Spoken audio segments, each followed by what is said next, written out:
হাদিসের মধ্যে এসেছে, আম্মা জান জুয়াইরিয়া রাদিয়াল্লাহু তাআলা আনহা থেকে বর্ণিত, তিনি বলেন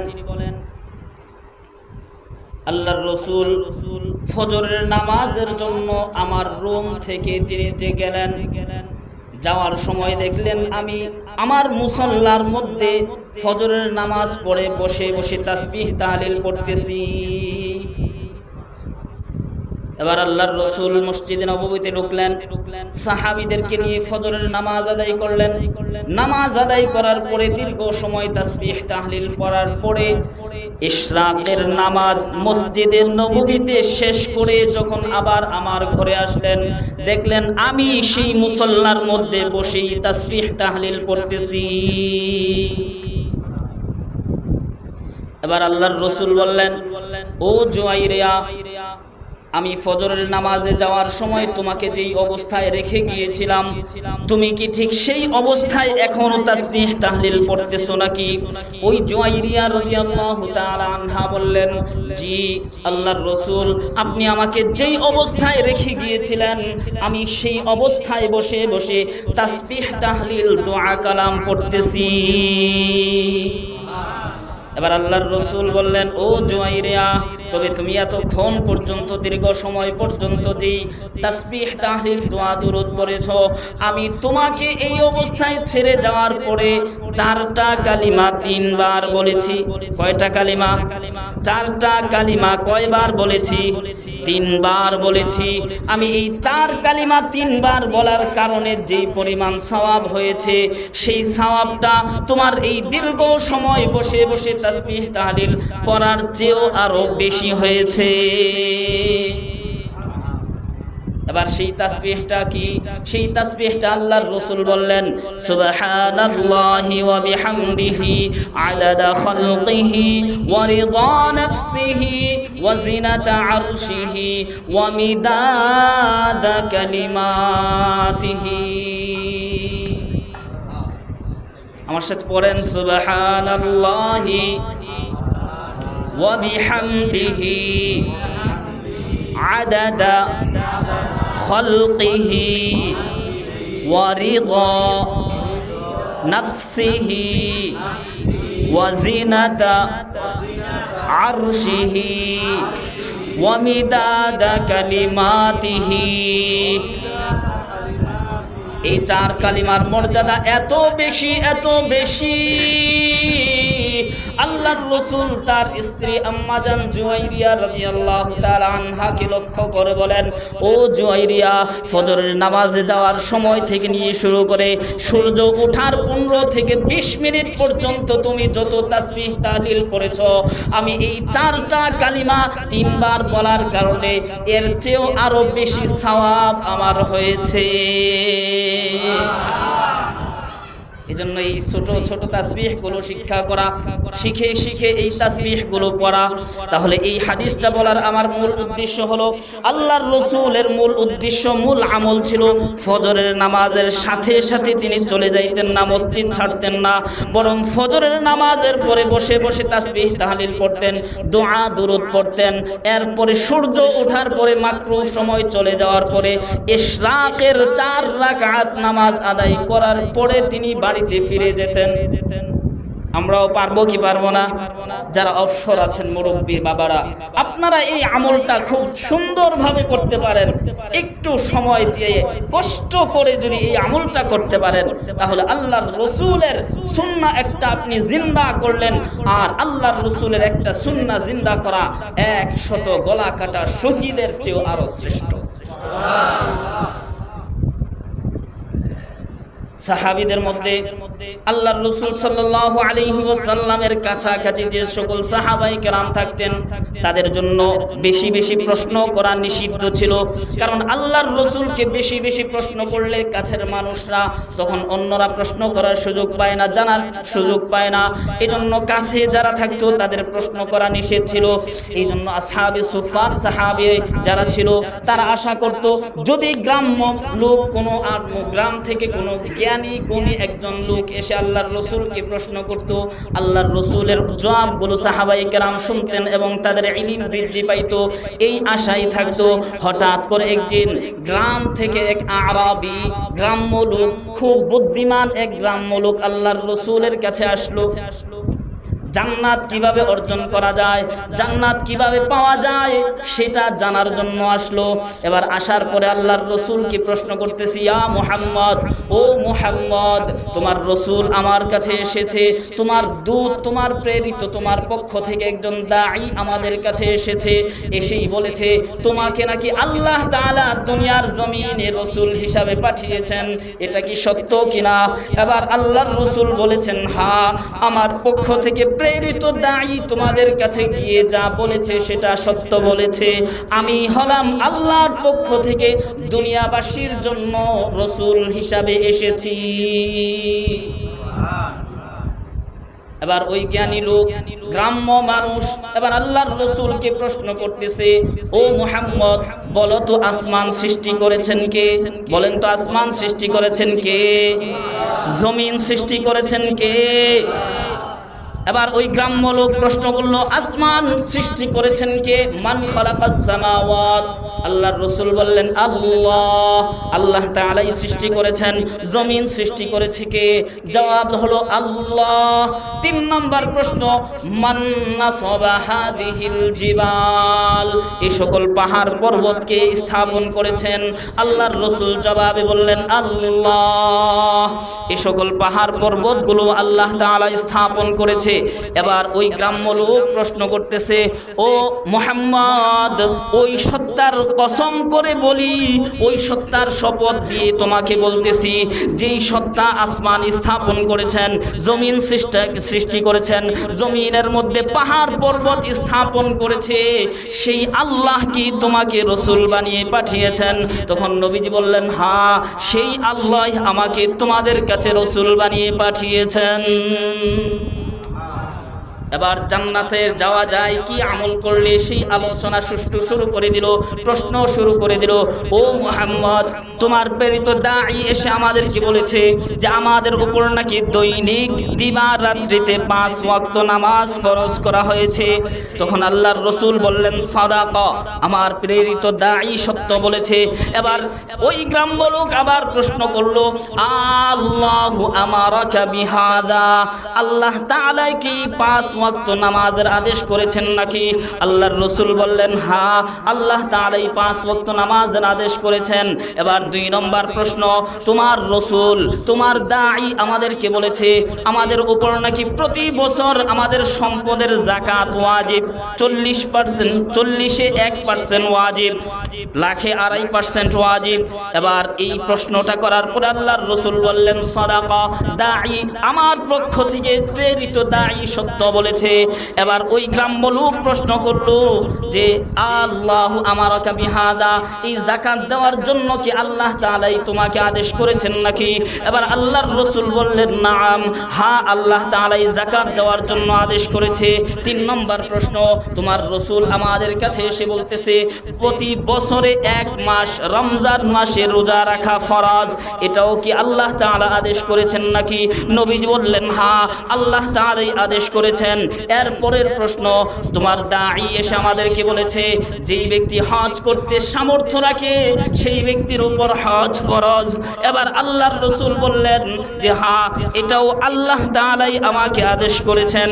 এবার ওই গ্রাম্য লোক বলতেছে, লা আযীদু আলাইহিন্না, আল্লাহর শপথ করে বলি মুহাম্মদ, তুমি আমার কাছে যেই কথাগুলো বলেছ সেই কথাগুলো আমি মানব, বিন্দু পরিমাণ বাড়াবো না, ওয়ালা আনকুসু মিনহুন্না, তার থেকে বিন্দু পরিমাণ কমাবো না, এইভাবেই আমি তোমার এই বিষয়গুলোকে মান্য করব। এবার ওই লোকটা চলে যাচ্ছে। আল্লাহর রাসূল সাহাবীদেরকে বলতেছেন, ও আমার সাহাবীরা, তোমাদের মধ্যে যেই ব্যক্তি জান্নাতি মানুষ দেখতে চাও, এই ব্যক্তিটা যদি তার দাবিতে সত্যবাদী হয়ে থাকে তবে এই ব্যক্তিটাকে তোমরা দেখে না। কেন? এই ব্যক্তিটা জান্নাতি যদি তার দাবিতে সে সত্যবাদী হয়ে থাকে, যদি তার দাবিটা সে পূরণ করতে পারে, রক্ষা করতে পারে, তাহলে সে জান্নাতি। আল্লাহর রাসূল বলে দিলেন। এজন্য এক নম্বরে আমাদেরকে ঈমান আনার পরে নামাজ ছাড়া যাবে না। কয় ওয়াক্ত নামাজ? 5 ওয়াক্ত। কয় ওয়াক্ত নামাজ? 5 ওয়াক্ত নামাজ ছাড়া যাবে না।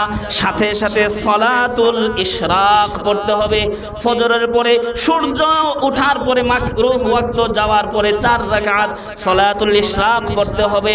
এরপরে যোহরের পরে 2 রাকাত নফল পড়তে হবে। মাগরিবের পরে 2 রাকাত নফল পড়তে হবে। এশারের পরে আরো 2 রাকাত নফল পড়তে হবে। এই যে প্রত্যেকটা নামাজের পরে, যে সকল নামাজের পরে নফল পড়া সে সকল নামাজের পরে 2 রাকাত করে নফল পড়া লাগবে। এখন এই 2 রাকাত করে নফল নামাজ পড়লে কি লাভ শুনবেন? একটা হাদিস আপনাদেরকে শোনাই। খাইবার যুদ্ধ, 7ম হিজরিতে খাইবার যুদ্ধ যখন অনুষ্ঠিত হয়েছে, ইহুদিদেরকে আল্লাহর রাসূল খাইবার থেকে বিতাড়িত করে দিলেন। এবার যুদ্ধ শেষে গনিমতের মাল, যুদ্ধলব্ধ মালগুলো সাহাবীদের কাছে যেগুলো ছিল, অনেকের কাছে অপ্রয়োজনীয়, তার অপ্রয়োজনীয় জিনিসগুলো বিক্রি করে দিতে লাগলো, আর তার প্রয়োজনীয় জিনিসগুলো ক্রয় করে নিতে লাগলো। এইভাবে কেনা বেচা শেষ হওয়ার পরে যোহরের আজান যখন হয়ে গেছে, আল্লাহর রাসূল নামাজ পড়াইলেন, ইমামতি করলেন, সাহাবীগণ নামাজ শেষ করলেন। নামাজ শেষ করার পরে এবার আল্লাহর রাসূল সাল্লাল্লাহু আলাইহি ওয়াসাল্লামের কাছে একটা মানুষ আসলো, এক সাহাবী আসলো, এসেই প্রশ্ন করতেছে, ওগো আল্লাহর রাসূল, আজকের দিনে আমি যেই পরিমাণ লাভবান হয়েছি, এই কেনা বিচার মধ্যে যত লাভ করেছি, আমার মনে হয় এই উপত্যকার মধ্যে আমার চেয়ে বড় লাভবান আর কেউ হয় নাই। আল্লাহর রাসূল প্রশ্ন করলেন, ও সাহাবী, তুমি কত টাকা লাভ করেছো? ওই সাহাবী বলল, 300 উকিয়া। কত উকিয়া? 300 উকিয়া। 1 উকিয়া হয় 40 দিরহামে। এই হিসাবে 300 উকিয়ার পরিমাণ দাঁড়ায় 12,000 দিরহাম। কত দিরহাম? 12,000 দিরহাম।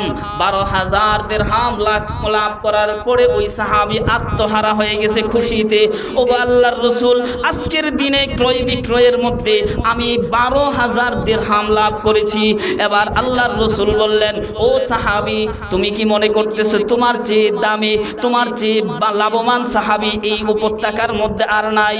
আমি তোমাকে বলে দিচ্ছি, আজকের যোহরের নামাজের পরে যেই আমার সাহাবীটা 2 রাকাত নফল নামাজ আদায় করেছে, সেই সাহাবীটা তোমার চেয়েও আরো বেশি লাভবান হয়েছে। আল্লাহর রাসূল বলে দিলেন, প্রত্যেক ফরজ নামাজের পরে শুধুমাত্র 2 রাকাত নামাজ, নফল নামাজ আদায় করা 12,000 দিরহামের চেয়েও আরো বেশি দামি। এই জন্য ফরজ নামাজ 5 ওয়াক্ত নামাজ আদায় করতে হবে, ইশরাক নামাজ পড়তে হবে।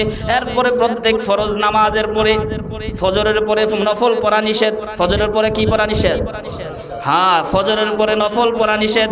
ফজরের সময় যখন হয়ে যাবে তখন থেকে সূর্য ওঠা পর্যন্ত কোনো নফল পড়া যায় না, এটা নিষেধ। আল্লাহর রাসূল কোনোদিন ফজরের সময়ের ভিতরে 2 রাকাত সুন্নতে মুআক্কাদা ছাড়া আর কোনো নফল নামাজ পড়েন নাই, হায়াতে জিন্দেগিতে পড়েন নাই। এজন্য ফজরের সময়টাতে নফল পড়া যায় না। ফজরের সময় বাদ আসরের নামাজের পরেও নফল পড়া যায় না, আসরের পরেও নফল পড়া যায় না, এটাও নিষিদ্ধ সময়। আসরের নামাজের পরে তাসবিহ তাহলিল পড়ার সময়। বলে কেন তাসবিহ তাহলিল পড়ার সময়? সেটা আবার আরেকটা হাদিস আপনাদেরকে শোনাই।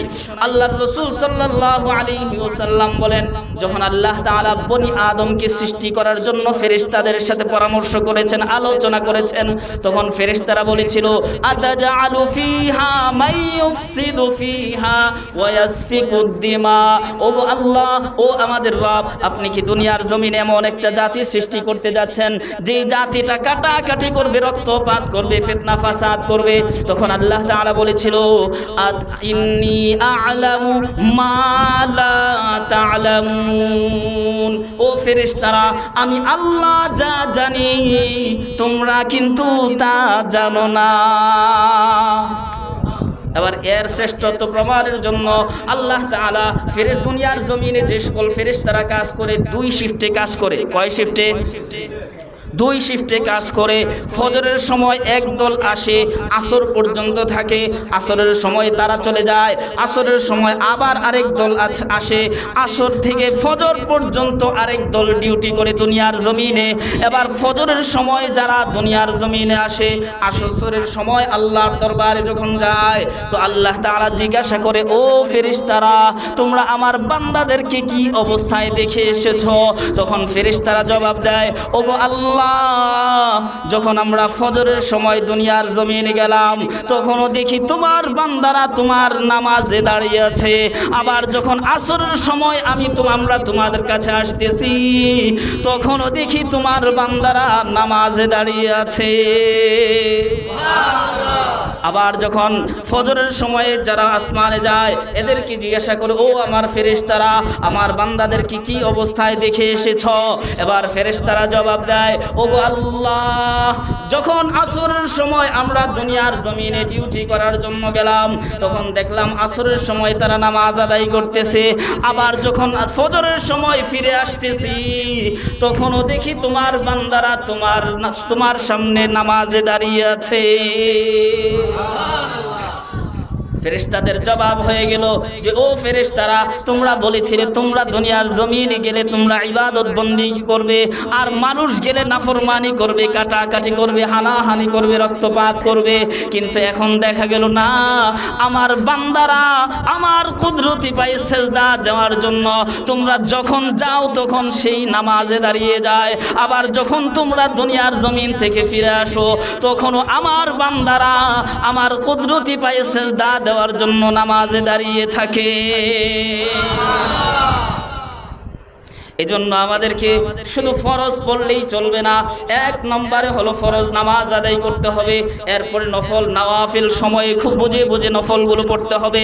ইশরাক নামাজ, এরপরে প্রত্যেক ফরজ নামাজের পরে অর্থাৎ জোহর, মাগরিব, ইশা এই 3 ওয়াক্ত নামাজের পরে 2 রাকাত করে নফল নামাজ আদায় করতে হবে। পারবো তো ইনশাআল্লাহ? আল্লাহ তাআলা আমাদেরকে এই আমলগুলো করার তৌফিক দান করেন, বলেন আমিন। এরপরে 2 নম্বরে আল্লাহর রাসূল জান্নাতি মানুষের যে গুণ বা বৈশিষ্ট্য বলেছেন, 2 নম্বরে হলো যাকাত আদায় করা। 2 নম্বরে কি? যাকাত আদায় করা, সম্পদের যাকাত আদায় করা। সম্পদ যদি নেশাব পরিমাণ হয়ে যায় 52.5 তোলা রূপার সমপরিমাণ, টাকার সমপরিমাণ বা তার চেয়ে বেশি 1 বছর পর্যন্ত কারো জিম্মায় থাকে, অ্যাকাউন্টে থাকে অথবা তার ঘরে জমা থাকে, তাহলে সেই সম্পদের উপর যাকাত দিতে হয়। কি দিতে হয়? কত দিবেন? লাখে 2,500, লাখে 2.5% যাকাত দিতে হয়। এখন তো আমাদের সমাজের মধ্যে, আমাদের দেশের মধ্যে দেখা যায় বিদেশ থাকে অনেক স্ত্রীর স্বামী, বিদেশ থাকে, বিদেশ থেকে ভরি ভরি স্বর্ণ পাঠায়, অলংকার পাঠায়, সে এই স্বর্ণ অলংকার পড়তেছে কিন্তু যাকাত দেওয়ার খবর নাই। আছে না নাই? হযরত আসমা বিনতে আবি বকর রাদিয়াল্লাহু তাআলা আনহা নবীজির সামনে একদিন স্বর্ণের চুড়ি পরে আসলেন। স্বর্ণের চুড়ি পরে আসলেন। পুরুষের জন্য অলংকার পরা হারাম, কিন্তু নারীর জন্য শোভা, নারীর জন্য কি? শোভা, সৌন্দর্য, এটা অলংকার। এবার আসমা বিনতে আবি বকর রাদিয়াল্লাহু তাআলা আনহা হাতের মধ্যে স্বর্ণের চুড়ি পরে আল্লাহর রাসূলের সামনে আসলেন। আল্লাহর রাসূল দেখেই বললেন, ও আসমা, তুমি কি এই স্বর্ণগুলোর যাকাত আদায় করো কিনা? আসমা বিনতে আবি বকর বলতেছেন, ইয়া রাসূলুল্লাহ, না, আমি তো তার যাকাত আদায় করি না। এবার আল্লাহর রাসূল বললেন, ও আসমা, তুমি কি ভয় করো না যে হাসরের ময়দানে যদি তুমি এই যাকাত, এই স্বর্ণের যাকাত আদায় না করো তবে এই স্বর্ণগুলো সাপ হয়ে তোমাকে কামড়াবে? এর ভয় কি তুমি করো না? ও আসমা বিনতে আবি বকর, তুমি এর যাকাত আদায় করে দিও। এরপর থেকে সমস্ত সাহাবীরা যাকাত আদায় করত। কিন্তু আফসোসের বিষয় হলো আমাদের সমাজের মধ্যে ভরি ভরি স্বর্ণ আছে কিন্তু তার যাকাত আদায় করা হয় না। আফসোসের বিষয়, সাবধান হতে হবে। 2 নম্বরে হলো যাকাত আদায় করতে হবে। 3 নম্বরে আল্লাহর রাসূল ওই জান্নাতি মানুষের আলামত বলে দিলেন যে তাকে রমজান মাসে রোজা রাখতে হবে। রমজানের পুরো 1 মাস কি করতে হবে? রোজা রাখতে হবে। এই 1 মাস রোজা রাখা হলো জান্নাতি মানুষের আমল। আর 1 মাসের মধ্যে রোজা ছেড়ে দেওয়া অথবা রোজা না রাখা হলো জাহান্নামীদের আমল। কাদের আমল? হ্যাঁ, রোজা রাখা কাদের আমল? জান্নাতীদের আমল। রোজা ছাড়া কাদের আমল? জাহান্নামীদের আমল। আমরা রোজা রাখবো না ছাড়বো? রাখবো ইনশাআল্লাহ। শুধু কি রমজানের রোজাই রেখে ক্ষান্ত শেষ, নাকি নফল রোজাও রাখতে হবে? হ্যাঁ, আল্লাহর রাসূল বলেন শীতকাল হলো মুমিনের জন্য বাহার, বসন্তকাল। শীতকাল হলো ইবাদতের মৌসুম। শীতকাল হলো মুমিনের জন্য ইবাদতের কি মৌসুম। যেহেতু শীতকালের রাত্র থাকে লম্বা, তখন একটু ঘুমাইলেই শেষ রাত্রে জাগ্রত হওয়া সহজ হয়ে যায়। এশার নামাজের পরে একটু তাড়াতাড়ি যদি ঘুমিয়ে যায় তবে শেষ রাতে ওঠা সহজ হয়ে যায়। 4টা অথবা 4:15, 4:15 যদি কেউ উঠতে পারে বর্তমান সময়ে, তাহলে তার জন্য নফল পড়া সহজ হয়ে যায়। নফল পড়া কি হয়ে যায়? তাহাজ্জুদ নামাজ পড়াটা সহজ হয়ে যায়। কারণ এখন তো সময় আস্তে আস্তে বাড়তেছে। এখন সাহরির শেষ সময় সম্ভবত 42। গতকাল দেখছিলাম, গতকালের সময় অনুযায়ী 42-এ শেষ হয়, 4:42-এ। এই জন্য আধা ঘন্টার ভিতরে কমপক্ষে 4 রাকাত নফল নামাজ তো পড়া যায়। 4 রাকাত কি করা যায়? নফল নামাজ পড়া যায়। এজন্য আমরা একটু কষ্ট করলেই আমরা এই ফজিলতগুলো অর্জন করতে পারি। শীতকাল হলো মুমিনের জন্য বসন্তকাল, ইবাদতের মৌসুম। রাত্র হয় বড়, তাহাজ্জুদ নামাজ পড়া সহজ হয়ে যায়। দিন হয় ছোট, রোজা রাখা সহজ হয়ে যায়। দিন হয় ছোট, রোজা রাখা সহজ হয়ে যায়। এই জন্যই যারা পারেন সোমবার বৃহস্পতিবারে রোজা রাখবেন। তাছাড়া প্রতি আরবি মাসের 13, 14, 15 আইয়ামে বীজের রোজা রাখবেন ইনশাআল্লাহ। চেষ্টা করবেন, আমলগুলো জেনে রাখেন দরকার। আমরা তো আজকে আমল ছাড়া মুমিন হয়ে গেছি, মুসলমান কিন্তু আমল নাই। আমরা নিজেরা বলি নিজেদেরকে অনেক বড় মুমিন, অনেক বড় দাবিদার, মুমিন ইমানের দাবিদার, কিন্তু আমলের মধ্যে নাই। এই ঈমান, এই ইসলামের দিয়ে কোনো লাভ হবে না, শুধু দাবির মধ্যেই সীমাবদ্ধ থাকবে না। আমাদেরকে আমল করে দেখাইতে হবে। তাহলে আমাদেরকে এই শীতকালে এই আমলগুলো করতে পারি। সোমবার আর বৃহস্পতিবার প্রতি সপ্তাহে রোজা আল্লাহর রাসূল রেখেছেন। এবার এক সাহাবী প্রশ্ন করলেন, ওগো আল্লাহর রাসূল, আপনি সোমবারে রোজা রাখেন কেন, বৃহস্পতিবারে রোজা রাখেন কেন? এবার আল্লাহর রাসূল বললেন, সোমবার হলো আমার জন্মদিন। জন্মদিনের শুকরিয়া স্বরূপ আমি আল্লাহ তাআলার শুকরিয়া আদায় করার জন্য সোমবার দিন রোজা রাখি। জন্মদিন আসলে আমরা কেক কাটি, বিরিয়ানি খাই, ঠিক না? ঠিক। আমাদের সমাজে প্রচলন হয়ে গেছে এটা। জন্মদিন আসলেই, জন্মদিন মানেই কেক কাটা আর কেক খাওয়া, বিরিয়ানি রান্না করা, বিরিয়ানি খাওয়া। কিন্তু আল্লাহর রাসূল আমার আপনার জন্য ইসলাম যে রেখে গেছেন সেটার আমাদের খবর নাই। আল্লাহর রাসূল জন্মদিন উপলক্ষে রোজা রাখছেন, শুকরিয়া আদায় করার জন্য রোজা রাখছেন সোমবার দিন। আর 2 নম্বর কারণ হলো আল্লাহ তাআলার কাছে সোমবার এবং বৃহস্পতিবার এই 2 দিনে আমল, সারা সপ্তাহের আমল আল্লাহর কাছে পেশ করা হয়। এবার আল্লাহর রাসূল বলেন, আমি চাই আমার আমলগুলো রোজা অবস্থায় আল্লাহর দরবারে পৌঁছে যায়। এজন্য যদি পারেন ছোট দিন আসলে সোমবার বৃহস্পতিবারে দিন রোজা রাখবেন, এবং যদি আরও পারেন সামর্থ্য হয় তাহলে প্রতি আরবি মাসের 13, 14, 15 তারিখের রোজা রাখবেন, যেটাকে বলা হয় আইয়ামে বীজের রোজা। কিসের রোজা? আইয়ামে বীজ, আইয়ামে বীজ বা আইয়ামে বীজের রোজা। এই রোজাটাও আল্লাহর রাসূল রাখতেন, সাহাবায়ে কেরামকে এটা শিক্ষা দিয়েছেন। এবার আল্লাহর রাসূল সাল্লাল্লাহু আলাইহি ওয়াসাল্লাম ওই জান্নাতি মানুষের 3 নম্বর আলামত বর্ণনা করলেন। রমজান মাসে পুরা 1 মাস রোজা রাখতে হবে।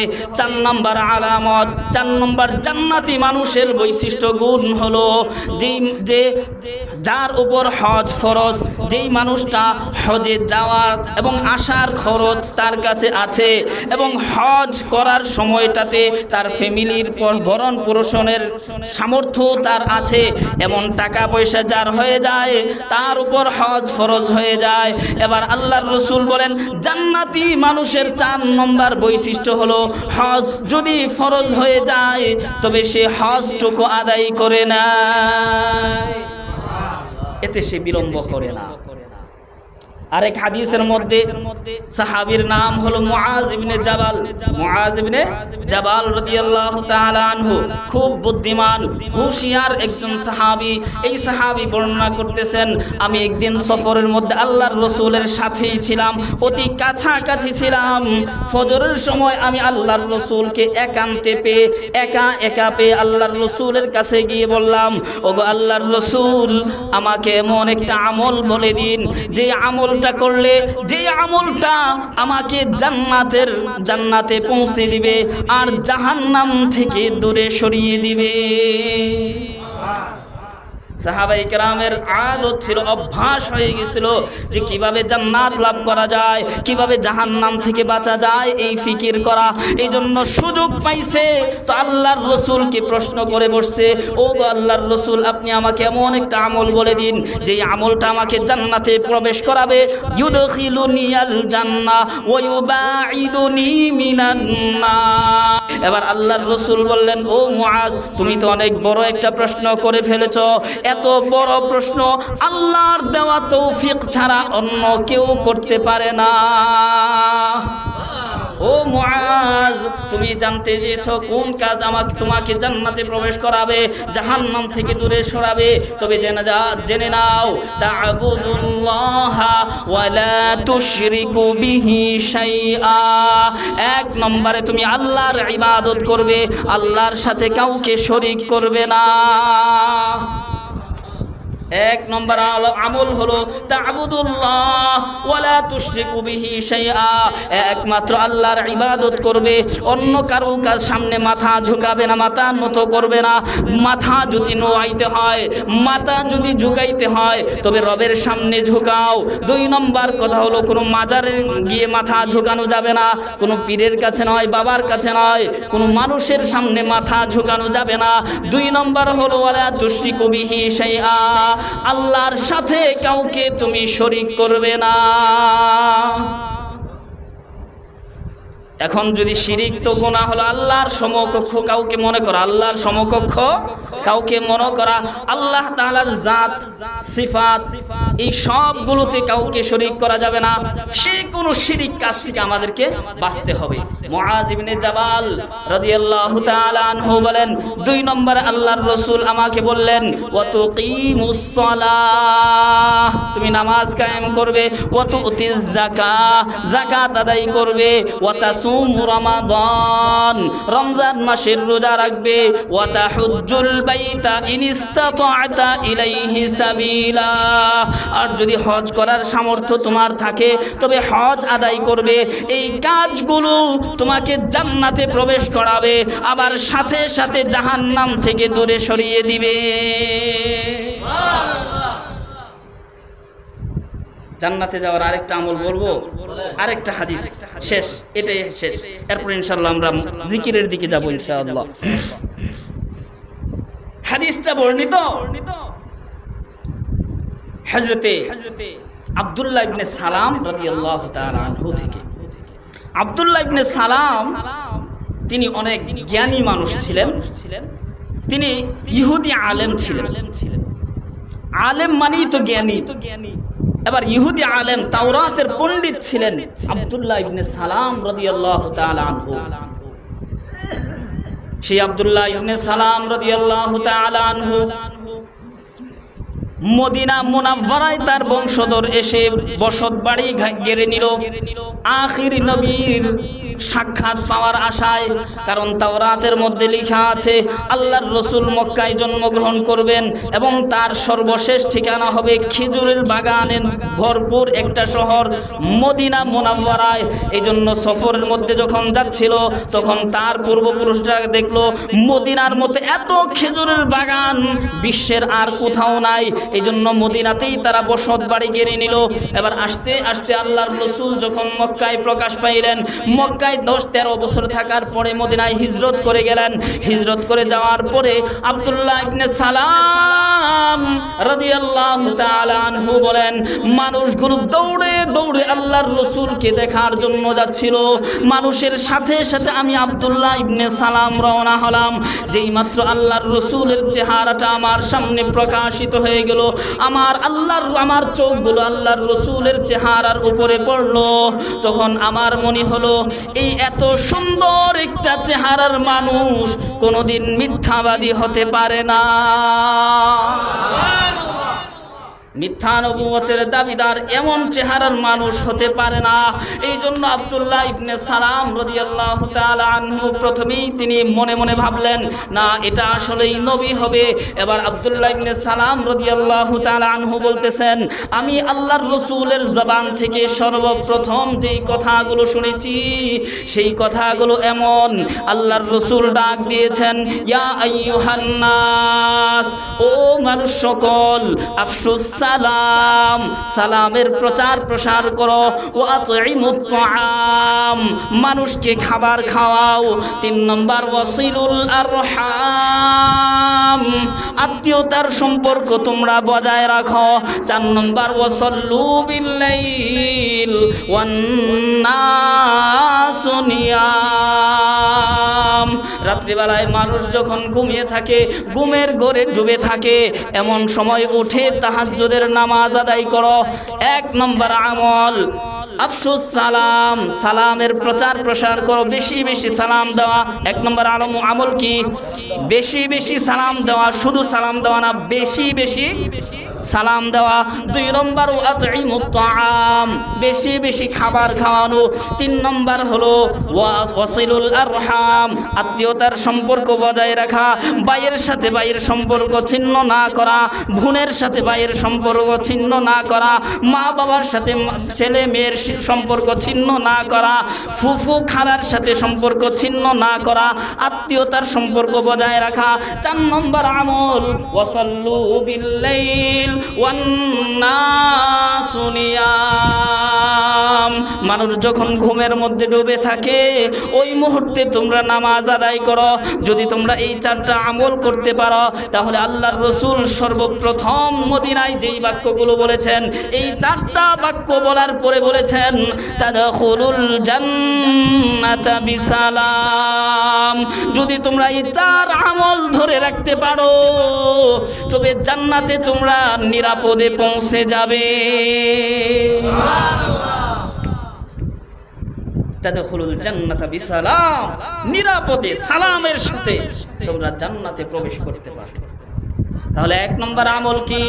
আফসুস সালাম, সালাম বেশি বেশি দিতে হবে, সালাম বেশি বেশি দিতে হবে। দেখলেই সালাম, বড়দেরকে সালাম, ছোটদেরকে সালাম, আলেম উলামা দেখলে সালাম, আলেম উলামা মুরব্বিদেরকে দেখলেও সালাম দিবে। সালামের প্রচার প্রসার করতে হবে। আল্লাহর রাসূল আরেক হাদিস, আদম নবীকে যখন সৃষ্টি করছেন তখন ফেরেশতাদেরকে যখন ঢুকছেন তখন ফেরেশতারা আদম নবীকে সালাম দিয়েছেন, আসসালামু আলাইকুম ওয়া রাহমাতুল্লাহ। তো এবার আদম নবীকে বলতেছেন যে আদম, এটাই হবে তোমার এবং তোমার সন্তানদের অভিবাদন। গুড মর্নিং নয়, গুড ইভিনিং নয়, তোমাদের অভিবাদন হবে কি? আসসালামু আলাইকুম। বলেন আসসালামু আলাইকুম, আসসালামু আলাইকুম না, আসসালামু আলাইকুম। বলেন আসসালামু আলাইকুম। আল্লাহর রাসূল এক হাদিসের মধ্যে বলেন, লা তাদখুলুল জান্নাতা হাত্তা তাহাব, লা তাদখুলুল জান্নাতা হাত্তা তুমিরু। ও আমার সাহাবীরা, যতক্ষণ পর্যন্ত তোমরা জান্নাতে প্রবেশ করতে পারবে না যতক্ষণ পর্যন্ত তোমরা মুমিন না হবে। ওয়ালা তুমিনু হাত্তা তাহাব্বু, আর ততক্ষণ পর্যন্ত তোমরা পরিপূর্ণ মুমিন হতে পারবে না যতক্ষণ না তোমরা একে অপরকে ভালোবাসতে পারবে। এবার আল্লাহর রাসূল বলেন, আলা আদুল্লুকুম আলা আমালিন, ও আমার সাহাবীরা, আমি কি তোমাদেরকে এমন একটা আমলের কথা বলে দিব না যে আমলটা যদি করো তবে তোমাদের তোমাদের মাঝে মিল মোহাব্বত পয়দা হবে, ভালোবাসা পয়দা হবে। আর যদি ভালোবাসা পয়দা হয় তবে তোমরা পরিপূর্ণ মুমিন হতে পারবে। আর যখন পরিপূর্ণ মুমিন হতে পারবে তখন তোমরা আল্লাহর জান্নাতে প্রবেশ করতে পারবে। কি সেই আমল? এবার আল্লাহর রাসূল বললেন, আফশুস সালাম বাইনাকুম, তোমাদের মাঝে সালামের প্রচার প্রসার করো, বেশি বেশি সালাম দাও। বেশি বেশি সালাম দিলে মুহাব্বত বাড়বে, আর যখন মুহাব্বত বাড়বে তখন তোমরা পরিপূর্ণ মুমিন হতে পারবে। আর যখন পরিপূর্ণ মুমিন হতে পারবে তাদখুলুনাল জান্নাহ, তখন তোমরা জান্নাতে প্রবেশ করতে পারবে।